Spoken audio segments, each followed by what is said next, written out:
Thomas Alva Edison का नाम सुनते ही ज्यादातर लोगों के दिमाग में बल्ब की रोशनी और अनेक आविष्कार आ जाते हैं।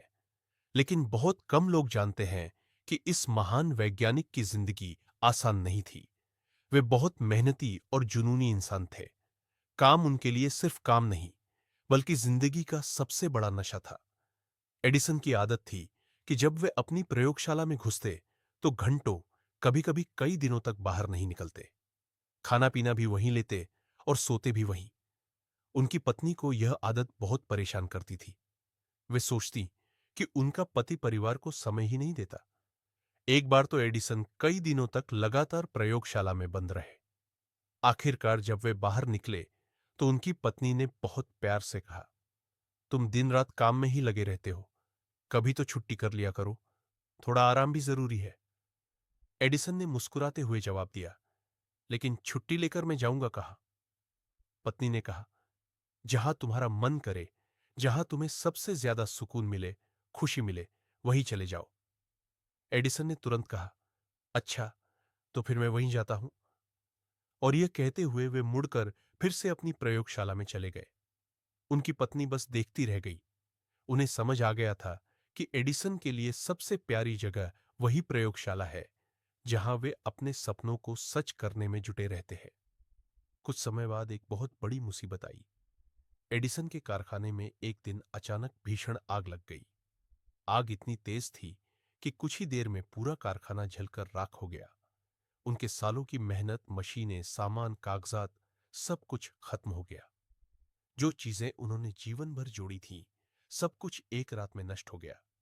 जब यह खबर एडिसन को मिली तो वे शांत मन से कारखाने के पास पहुंचे। सर्दी का मौसम था, तेज ठंडी हवा चल रही थी। उनके बाल हवा में लहरा रहे थे। उनका बेटा चार्ल्स बहुत घबराया हुआ दौड़कर वहां आया। उसे देखकर लगा कि उसका दिल टूट रहा है। वह सोच रहा था कि पिताजी कितना दुखी होंगे। इतनी बड़ी तबाही देखकर कोई भी इंसान टूट सकता है।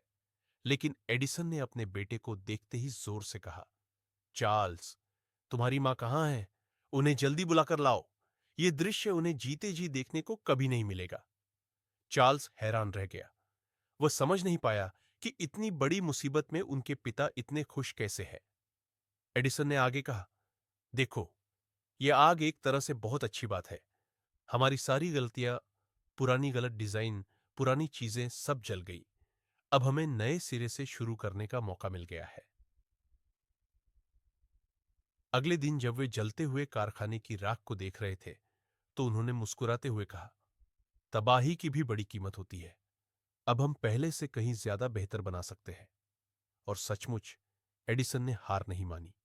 उस भयानक आग के सिर्फ 3 महीने बाद ही उन्होंने एक ऐसा आविष्कार किया जिसने पूरी दुनिया बदल दी।